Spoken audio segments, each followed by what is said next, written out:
की काठी काठी पे घोड़ा घोड़े की दुम पे जमा रहा थोड़ा दौड़ा दौड़ा दौड़ा दौड़ा तुम उठा के दौड़ा अरे दौड़ा दौड़ा दौड़ा दौड़ा तुम उठा के दौड़ा लकड़ी की काठी काठी पे घोड़ा घोड़े की दुम पे जमा रहा थोड़ा दौड़ा दौड़ा दौड़ा दौड़ा तुम उठा के दौड़ा अरे दौड़ा दौड़ा दौड़ा दौड़ा तुम उठा के दौड़ा घोड़ा पहुंचा चौक में थनाई घोड़ा पहुंचा चौक में थनाई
मचाया जंगल की सरकार ने, उन चोरों की खूब खबर ली मोटे थानेदार ने, मोरों को भी खूब नचाया जंगल की सरकार ने, रानी तेरी मोरनी को मोर ले गई, बाकी जो बच्चा था काले चोर ले गए। चिंटू को अक्सर ख्वाब में एक बाबा नजर आता था और वो उसको अनोखी पहेली सुलझाने का कहता।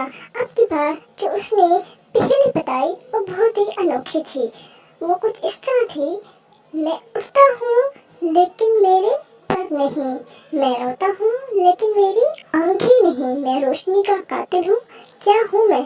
वो अक्सर इसके बारे में खुद सोचता मगर उसको कोई जवाब ना मिला और वो बार बार अपने दोस्तों के पास जाता, उनसे भी पूछता मगर कोई खास जवाब न मिला। उसके दोस्त या परिंदों का नाम बता देते या किसी जानवर का नाम बता देते मगर इसका सही जवाब उसको ना मिल सका। वो परेशान हो जाता कि अब मैं इसका जवाब कैसे तलाश करूँगा। बिला आखिर उसको वो ख्वाब वाला बाबा अचानक हकीकत में नजर आने लगा और उसने इसका जवाब बताया जो कि जवाब था बादल। और वो खूब हंसा कि इतना आसान का जवाब मुझे नहीं आया। मछली जल की रानी है, जीवन उसका पानी है। मछली जल की रानी है, जीवन उसका पानी है। हाथ लगा तो डर जाएगी, बाहर निकाला तो मर जाएगी, पानी में डाला तो तर जाएगी। मछली जल की रानी है, जीवन उसका पानी है। मछली जल की रानी है, जीवन उसका पानी है। मछली जल की रानी है, जीवन उसका पानी है। हाथ लगाओ तो डर जाएगी, बाहर निकालो तो मर जाएगी, पानी में डालो तो तर जाएगी। मछली जल की रानी है, जीवन उसका पानी है। मछली जल की रानी है, जीवन उसका पानी है। मछली जल की रानी है, जीवन उसका पानी है। हाथ लगाओ तो डर जाएगी, बाहर निकालो तो मर जाएगी, पानी में डालो तो तर जाएगी। मछली जल की रानी है, जीवन उसका पानी है।